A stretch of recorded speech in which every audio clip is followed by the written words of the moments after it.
দাদাদের গর্বের 4.5+ জেনারেশনের রাফায়েল যুদ্ধবিমানকে পাকিস্তানের মাটিতে গড়াগড়ি খাইয়েছে পাকিস্তানের প্রতিরক্ষা বাহিনী। 2020 সালে ভারতের আকাশ প্রতিরক্ষা বাহিনীতে যুক্ত হয় ফ্রান্সের তৈরি অত্যাধুনিক 36টি রাফায়েল যুদ্ধবিমান।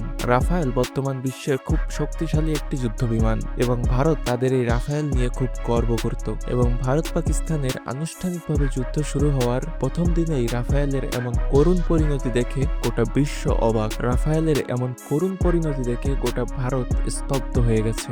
এমনকি ভারতের কোনো গণমাধ্যম এই নিউজ প্রকাশও করতেছে না। সম্প্রতি পাকিস্তান যে ভারতের 5টি যুদ্ধবিমান ভূপতিত করেছে, ধারণা করা হচ্ছে তার ভিতর 2 থেকে 3টা রাফায়েল। এই বিমানগুলোকে ভূপতিত করার জন্য পাকিস্তান ব্যবহার করেছে চায়নার তৈরি PL-05 long range air two air missile. আপনারা যারা চাইনিজ জিনিসের উপর আস্থা রাখতে পারতেন না, তারা এটা থেকে শিক্ষা নিতে পারেন। যেহেতু এই মিসাইলের রেঞ্জ রাফালের মিটিওর মিসাইলের থেকেও বেশি, ধারণা করা হচ্ছে V1 ভিজুয়াল ডিটেলসেই PL-15 তার কাজ সেরেছে। তাই আপনি এটাকে সামরিক সরঞ্জাম যুদ্ধও বলতে পারেন। এতে ফ্রান্সও চায়নার কাছে পরাজিত হয়েছে। সাথে সাথে ঘটেছে রাফায়েলের দামের পতন। চীন স্লিপিং ড্রাগন, তারা সারা বিশ্ব থেকে ইন্টেলিজেন্স সংগ্রহ করে। ইরান কোন ড্রোন ফেললো সেটার তথ্যও পায় চীন। ইউক্রেন যুদ্ধে ব্যবহার করা পশ্চিমা অস্ত্রের অনেক তথ্যই রাশিয়া যে চীনকে দেয়নি, এটা কারো বিশ্বাস হবে না।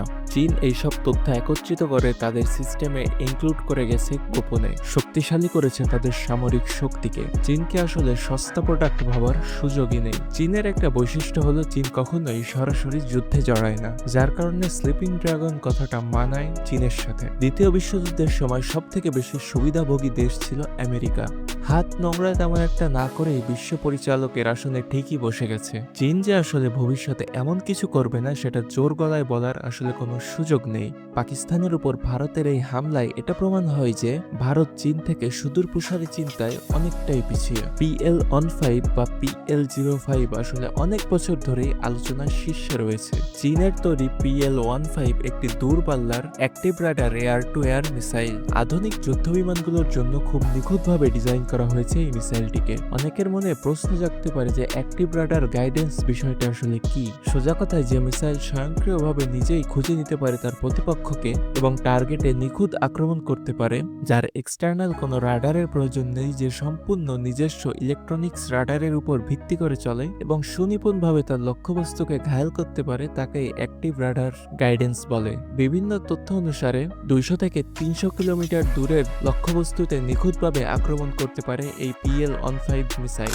AWACS ট্যাঙ্কার, ট্রান্সপোর্ট এয়ারক্রাফটের মতো বড় বড় এয়ারক্রাফটগুলোকে ধ্বংস করার জন্য খুব সক্রিয় ভূমিকা পালন করে এই PL-15 মিসাইল। প্রায় 190 কেজি ওজনের এই ক্ষেপণাস্ত্রটি ম্যাক 4+ গতিতে ছুটতে সক্ষম। PL-15 ব্যবহার করা হয়েছে ডুয়েল পার্স মোটর ইঞ্জিন।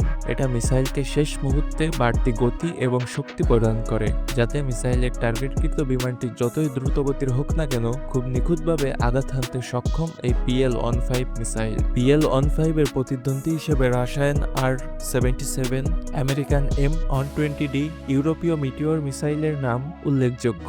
যেহেতু ইউরোপীয় এবং আমেরিকান মিসাইলগুলো অধিক পরিমাণের ক্রয় করার সামর্থ্য নেই বাংলাদেশের, সেহেতু বাংলাদেশের জন্য PL-15 একটি আদর্শ চয়েস হতে পারে। তাছাড়া বিমান বাহিনী মেরুদণ্ড হিসেবে জেটেন্সি অনেকটাই ভালো হবে বাংলাদেশের জন্য। এছাড়াও ভারতের বিরুদ্ধে যুদ্ধে টিকে থাকতে পাকিস্তানকে অনেকভাবেই সহযোগিতা করতেছে চায়না। তারা বিভিন্ন অস্ত্র, মিসাইল এবং এয়ারক্রাফট দিয়ে পাকিস্তানের সামরিক শক্তিকে আরো বৃদ্ধি করতেছে। তাছাড়া পাকিস্তানের কাছে এমন এমন কিছু অস্ত্র আছে যেগুলো সম্পর্কে সোশ্যাল মিডিয়ায় ওইভাবে কোনো প্রকাশ করা হয়নি। তাই ভারত যদি পাকিস্তানের সাথে যুদ্ধে জড়াতে চায়, তাহলে এটা ভারতের জন্য খুব সুবিধাজনক হবে বলে মনে হয় না, বরং এতে ভারতের করুণ পরাজয় হতে পারে। তো আজকের ভিডিও এই পর্যন্তই। যদি ভিডিওটি ভালো লেগে থাকে অবশ্যই আমাদের চ্যানেলটিকে সাবস্ক্রাইব করে দিবেন এবং ফেসবুক পেজ থেকে দেখলে অবশ্যই পেজটিকে ফলো করে দিবেন। এছাড়া ভারত পাকিস্তানের এই যুদ্ধের উপর গাজওয়াতুল হিন্দ নিয়ে আমাদের একটি ভিডিও অলরেডি চ্যানেলে দেওয়া আছে, আপনারা আই বাটনে ক্লিক করে দেখে আসতে পারেন। তো দেখা যাবে নেক্সট ভিডিওতে খুব শীঘ্রই।